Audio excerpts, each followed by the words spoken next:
Antes de mergulhar nesta história incrível, considere se inscrever no canal e ativar o sininho. Cada história aqui tem algo a dizer, e você não vai querer perder nenhuma. Os valentões não sabiam que esse garoto fraco era um mestre de Kung Fu. Na cidade de Redwood Springs, uma cidadezinha sonolenta aninhada entre as colinas arborizadas do Oregon, vivia um adolescente chamado Ethan Brooks. Era o tipo de cidade onde todos se conheciam, onde as portas às vezes ficavam destrancadas à noite e onde as fofocas corriam mais rápido que os carros. As estações eram marcadas. O outono cobria as ruas com um marrom dourado, o inverno cobria os telhados com geada e o verão cheirava a pinho queimado pelo sol. Aos 16 anos, Ethan era o que era chamado de garoto invisível. Ele sempre andava com os ombros ligeiramente curvados, o olhar desconfiado e um capuz frequentemente colocado sobre a cabeça quando chovia. Na Lincoln High School, ele se misturava ao ambiente como uma sombra entre os outros alunos. Não era o primeiro da turma, nem o último. Não participava de clubes, não comia no refeitório lotado e tinha pouquíssimos amigos. A maioria dos professores só se lembrava do seu nome da chamada. Para eles era apenas Brooks, Ethan, o garoto quieto no fundo da sala. Mas por trás daquele rosto desbotado, dos óculos levemente arranhados e da bolsa sempre abarrotada de livros e cadernos de desenho, escondia-se um mundo inteiro que ninguém via. Porque Ethan não era um garoto comum. Ele carregava consigo um passado pesado e um segredo ainda mais profundo. Quando Ethan tinha 6 anos, sua vida se despedaçou com um estrondo de metal, vidro estilhaçado e silêncio. Um acidente de carro em uma noite chuvosa levou seus pais. Ele se lembrava apenas da luz ofuscante, do grito de sua mãe e em seguida da escuridão. Quando acordou no hospital, seu mundo era um lugar diferente. Sem irmãos ou irmãs, e sem nenhum familiar próximo, Ethan foi confiado à única pessoa ainda viva e disposta a acolhê-lo, seu avô paterno, Henry Brooks. Henry morava fora da cidade, em uma velha casa de madeira, acessada por um caminho ladeado por imponentes pinheiros. A casa, embora austera, exalava sabedoria. Paredes repletas de livros antigos, pergaminhos caligrafados, tapetes gastos no chão e, acima de tudo, um silêncio quase sagrado. Ao redor, a floresta se estendia como um manto vivo, farfalhando com a vida selvagem e o vento. Henry Brooks não era um homem comum. Muitos moradores de Redwood Springs o consideravam um eremita excêntrico, um velho taciturno com gestos estranhos que fazia sozinho no pátio ao nascer do sol. Alguns diziam que ele havia vivido na China, outros que havia sido soldado ou até mesmo monge. Rumores, sempre rumores. Mas para Ethan, Henry não era louco nem estranho. Ele era uma rocha. Sólido, firme. Uma presença silenciosa, mas constante. Um homem de poucas palavras, mas cujos gestos pareciam carregar um significado oculto. Pois Henry Brooks não era simplesmente um velho rude de barba grisalha e mãos calejadas. Ele era, em outra vida, um renomado especialista em artes marciais tradicionais, um homem com um passado rico e secreto, entrelaçado com aventura e silêncio. Na década de 1960, quando tinha apenas 20 e poucos anos, Henry deixou os Estados Unidos após a Guerra do Vietnã, enojado com a violência gratuita e a turbulência interior que ela deixou para trás. Ele buscava algo mais. Algo que nem armas nem medalhas podiam lhe oferecer. Paz interior. Sua jornada o levou primeiro ao Japão, onde estudou brevemente Karatê Shotokan, e depois à Coreia, para aprender Taekwondo. Mas não era bem isso que ele procurava. Foi somente quando chegou à China, após meses de viagem, fome e silêncio, que encontrou o que mudaria sua vida para sempre. Um mosteiro Shaolin situado no sopé de Henan, escondido na névoa de um vale proibido. Ali, entre os monges silenciosos, os tambores matinais e os cânticos ancestrais, Henrique foi aceito como discípulo. Treinou ali por mais de 10 anos, sob condições extremas, de pé antes do amanhecer, correndo descalço por trilhas íngremes, meditando sob cachoeiras, socando sacos de areia até as mãos sangrarem. Aprendeu a respirar como os antigos, a se mover como o vento, a pensar como a montanha. Seu corpo endureceu como carvalho, mas seu coração amoleceu. Ao retornar aos Estados Unidos, não tinha mais nada a provar a ninguém. Retirou-se para Redwood Springs, vivendo à margem do mundo, longe do barulho, longe dos homens. Quando o destino trouxe seu neto órfão de volta, Henry percebeu que tudo o que havia aprendido talvez não fosse para ele, mas para ser passado adiante. Aos 8 anos, Ethan começou a treinar. Não em uma academia reluzente ou em frente a espelhos, mas em uma clareira selvagem, cercada por pinheiros gigantes e pedras cobertas de musgo. Sem música, sem gritos, sem medalhas. Apenas a terra, o vento, a respiração. E a voz profunda e calma de seu avô. Todas as manhãs, antes mesmo de o sol romper as árvores, Ethan saía silenciosamente, vestia roupas largas e se juntava ao avô. Lá, ele aprendeu a se ancorar ao chão, a sentir o equilíbrio do próprio peso, a observar os movimentos dos galhos, a ouvir os próprios pensamentos e deixá-los passar sem segui-los. Henry não lhe ensinou a atacar primeiro, mas sim a andar corretamente. Não lhe mostrou chutes, mas posturas. Não disse ataque, mas sim espere. Porque, segundo ele, não é a luta que faz o mestre. É o que ele escolhe não lutar. Com o passar dos anos, Ethan cresceu, não como um adolescente brutal ou arrogante, mas como uma mente calma e um corpo flexível. Agora ele sabia onde colocar os pés, como respirar com medo, como permanecer parado quando tudo o pressionava a reagir. Mas na escola ninguém viu isso. Na Lincoln High School, o universo era completamente diferente. Aqui, o mundo pertencia aos barulhentos, aos fortes, aos belos. E Bryce Dalton governava essa selva como um leão seguro de si. Capitão do time de futebol americano, filho do prefeito da cidade, ele tinha tudo o que os adolescentes admiravam: músculos, confiança, popularidade. E como costuma acontecer, também tinha a crueldade imprudente daqueles que nunca conheceram a humilhação. Com seus 2 seguidores leais, Jared e Tyler, ele rapidamente escolheu Ethan como seu alvo ideal. Por quê? Porque Ethan nunca reagiu. Porque ele não fugiu, mas também não revidou. Ele ficou ali como uma rocha silenciosa, sem raiva ou lágrimas. A cada dia, uma nova provocação. Uma bandeja caía no refeitório. Um armário batia em seus dedos. Papéis arrancados de seus cadernos. Insultos sussurrados em seu ouvido. Rato de biblioteca assexual, bicha zen. Tudo se foi. Mas Ethan permaneceu impassível. Olhou para baixo, pegou seus livros, limpou o arroz da calça jeans e continuou seu caminho. Alguns o consideravam um covarde. Outros o consideravam mentalmente frágil. Mas ninguém entendia que cada insulto, cada empurrão, era para ele um exercício de paciência, um teste de resistência interior, uma maneira de colocar em prática o que Henry lhe dizia. Aquele que não é escravo de suas emoções é mais forte do que aquele que domina 1000 técnicas. Mas mesmo a água mais calma pode se tornar uma torrente se a rocha ceder. E se aproximava o dia em que Ethan pararia de sofrer, não por vingança, mas porque seria a hora certa, necessária, inevitável. Numa tarde de sexta-feira, o céu parecia mais baixo do que o normal. Nuvens pesadas bloqueavam os últimos raios de sol, e o campus da Lincoln High School já havia se esvaziado de seus gritos, suas risadas, seu drama adolescente. Apenas a biblioteca no final do Hall C permanecia aberta, silenciosa, pacífica. Fora lá que Ethan passará as suas últimas 2 horas, imerso em um antigo tratado de filosofia oriental que a maioria dos alunos nem sabia que existia. Ao fechar o livro, suspirou profundamente, pegou a mochila e saiu da sala. Poderia ter tomado o caminho principal, chegando à rua pela entrada principal, como todos os outros.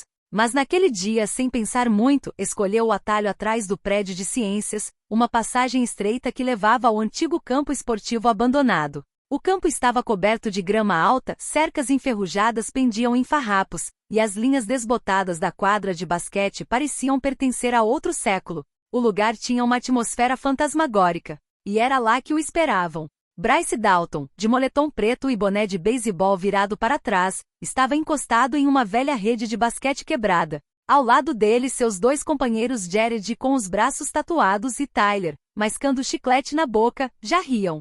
Bem, aí está nosso pequeno monge zen, disse Bryce com uma voz doce. Ethan parou. Ele não pulou. Não desviou o olhar. Fechou as pálpebras brevemente. Um batimento cardíaco. Uma respiração profunda. Ele sabia que fugir seria inútil. Também sabia que havia algo diferente naquele dia. Jared se aproximou primeiro brutalmente, arrancando a bolsa das mãos dela e jogando-a fora. E daí? Você vai recitar seus mantras de novo enquanto sua cabeça é arrancada? Ou você vai flutuar no ar, pequeno Buda? Tyler acrescentou com uma risada. Mas Ethan permaneceu imóvel. Então, lentamente levantou a cabeça. E o que os 3 bandidos viram em seus olhos não era medo nem raiva. Era o vazio absoluto, a serenidade de um homem que não tem nada a provar, mas que sabe exatamente o que é. Um silêncio profundo se instalou. Até os pássaros se calaram. Eu não quero te machucar, disse Ethan, com um tom calmo e controlado, quase gentil. Bryce soltou uma risada seca. Você ouviu isso? Ele não quer nos machucar. E sem aviso ele levantou o punho. Mas ele nunca conseguiu derrubá-lo. Numa fração de segundo, Ethan se moveu. Não como um adolescente em pânico. Não como uma criança encurralada. Mas como água recuando antes de atingir, como uma folha escapando por entre os dedos. Ele girou de costas, desviou do soco de Bryce com uma facilidade desconcertante, segurou seu pulso em movimento e aproveitou o impulso do oponente para desequilibrá-lo. Bryce perdeu o equilíbrio e caiu no chão com um baque mais chocado do que ferido.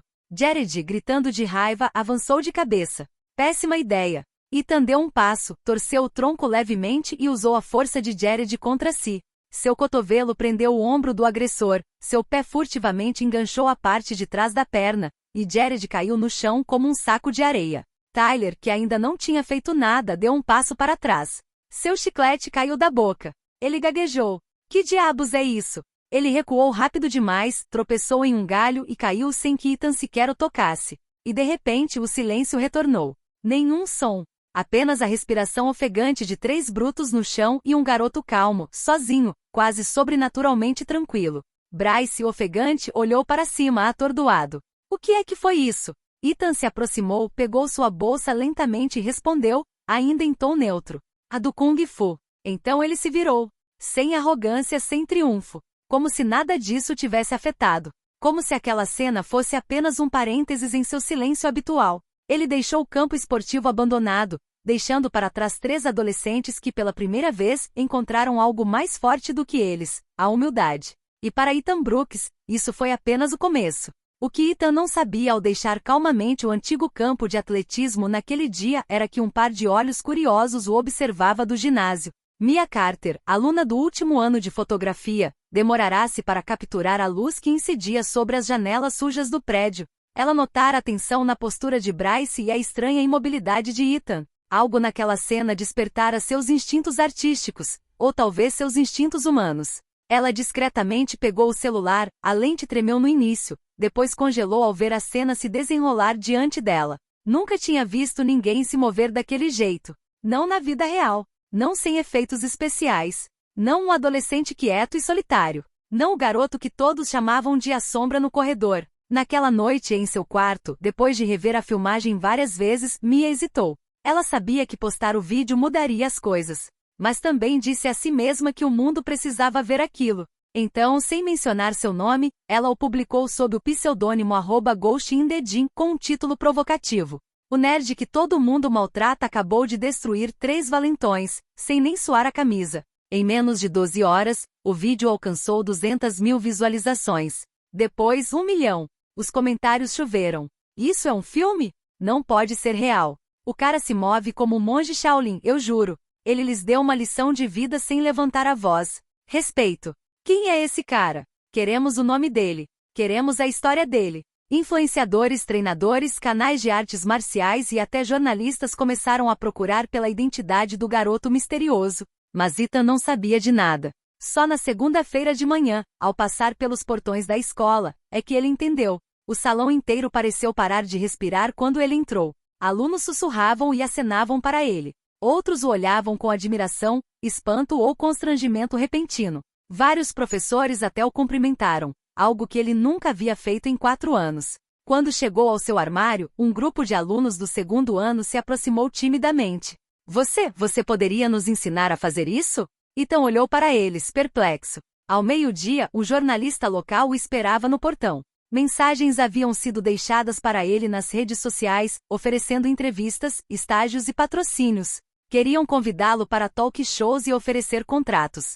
Seu rosto apareceu em montagem de vídeos do YouTube, compilações do TikTok e artigos sobre o adolescentes em que acabou com o reinado dos valentões. Mas Ethan permaneceu fiel a si mesmo. Ele recusou todas as ofertas. Ignorou as solicitações. Não respondeu a ninguém. Continuou andando pelos corredores como sempre, com os livros debaixo do braço e os fones de ouvido nos ouvidos.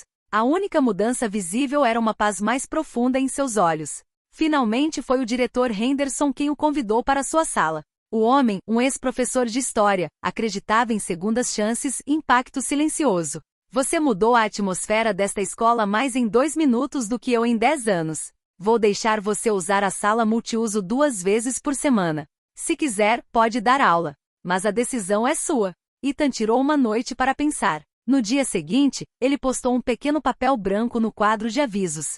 Workshop introdutório de Kung Fu Shaolin, segunda e quinta, 16h30, sala multiuso, aberto a todos. Sem brigas. Sem insultos. Sem arrogância. Foi um choque cultural na Lincoln High. Nos primeiros dias eram 5. Depois, 12. Depois, 25. Meninos, meninas. Tímidos populares. Ex-valentões que vinham como se quisessem se redimir. Alunos vítimas de bullying que queriam retomar o controle de seus corpos. Ethan não recusava ninguém. Ele ensinava como seu avô lhe ensinara. Em silêncio, com gestos simples com repetição. Ele quase nunca falava. Ele guiava. Ele mostrava. E seus alunos o seguiam como se atraídos por algo raro neste mundo barulhento, dignidade interior. Numa quinta-feira chuvosa, enquanto a banda começava a aquecer no silêncio da sala, a porta se abriu. Todos se viraram. E lá, parado na porta, encharcado até os ossos, estava Bryce Dalton. Ele não estava mais usando o boné. Seu moletom parecia grande demais para ele. E pela primeira vez em anos, ele não estava sorrindo. Ele não disse nada. Não se desculpou. Ficou ali encarando Ethan, como se perguntasse em silêncio: ainda tem um lugar aqui? Ethan se move lentamente em direção a ele. Ele também não diz nada. Ele simplesmente abriu um armário de madeira no fundo da sala, tirou um kimono branco, o mais simples de todos, e entregou a ela. O gesto era claro. Sem vingança. Sem ressentimentos. Apenas um caminho possível. Bryce pegou sem dizer uma palavra, assentiu e se juntou ao círculo de outros, descalço, com o olhar baixo. Naquele dia, uma nova era começou na Lincoln High School, e Ethan Brooks, o adolescente invisível, não se tornou um herói brilhante, mas um mestre sem trono, um líder sem ego, um guia sem barulho. No dia da formatura, o ginásio da Lincoln High School estava lotado de famílias, professores e alunos vestidos com becas azul marinho e bonés quadrados. O ar vibrava de entusiasmo, mas também de nostalgia. Quando o diretor William subiu ao palco, toda a conversa cessou. Ele fez uma pausa, olhou ao redor da sala e então disse com a voz emocionada: há alunos que brilham com suas notas, outros com sua popularidade. Mas às vezes um aluno ilumina uma escola inteira com sua sabedoria, sua contenção e seu coração. Ele virou a cabeça para um jovem de rosto calmo sentado na primeira fila. Obrigado, Ethan Brooks, por ser essa luz. Você transformou nossa escola sem violência, sem ódio, sem gritaria. Você nos lembrou que a verdadeira força é interior. Que a elegância do gesto é mais poderosa que o punho. Lágrimas escorriam pelo rosto da senhora Jenkins, sua professora de inglês. O treinador de futebol se levantou e aplaudiu. Gradualmente toda a sala se levantou para aplaudir. Ethan, vermelho de timidez, abaixou a cabeça gentilmente e retornou ao seu assento. Naquela noite, o sol poente banhava a casa dos Brooks com uma luz dourada. As cigarras cantavam. Sentado no velho banco de madeira em frente à varanda, Ethan compartilhava o silêncio com seu avô Henry. Suas xícaras de chá fumegavam suavemente em suas mãos calejadas. Henry olhou para longe e então se virou para o neto. Você está pronto, ele disse calmamente. Ethan piscou surpreso. Pronto para quê? Para ensinar. Para transmitir o que eu lhe dei. Você não precisa mais de mim para trilhar o seu próprio caminho. Mas eu não sou você, vovô. Eu não vi tudo. Eu não vivenciei tudo. Henry sorriu. Aquele sorriso raro e genuíno que ele só dava para as grandes verdades. Você não precisa ser eu. Você já é você, Ethan. E isso basta. O mundo precisa de jovens como você. Aqueles que conseguem falar sem gritar. Que se defendem sem destruir. Que são fortes sem esmagar. O silêncio se instalou novamente. No céu, as estrelas apareciam uma a uma. Uma brisa leve agitava as folhas do velho carvalho no pátio. Ethan apoiou a cabeça no ombro do avô. Você acha que eu posso fazer a diferença de verdade? Henry colocou uma mão áspera, mas gentil, na nuca dela. Você já fez isso. Você ainda não vê, mas plantou sementes. E acredite, algumas delas crescerão e se tornarão árvores cuja sombra você talvez nunca veja, mas que protegerão os outros. Naquele momento, Ethan finalmente entendeu o significado de tudo que seu avô lhe ensinara. Kung Fu não era uma arma. Era uma linguagem, uma arte, uma forma de estar no mundo. E sob as estrelas de um céu tranquilo, o jovem mestre fechou os olhos. Ele não era mais o aluno. Agora ele era o guia.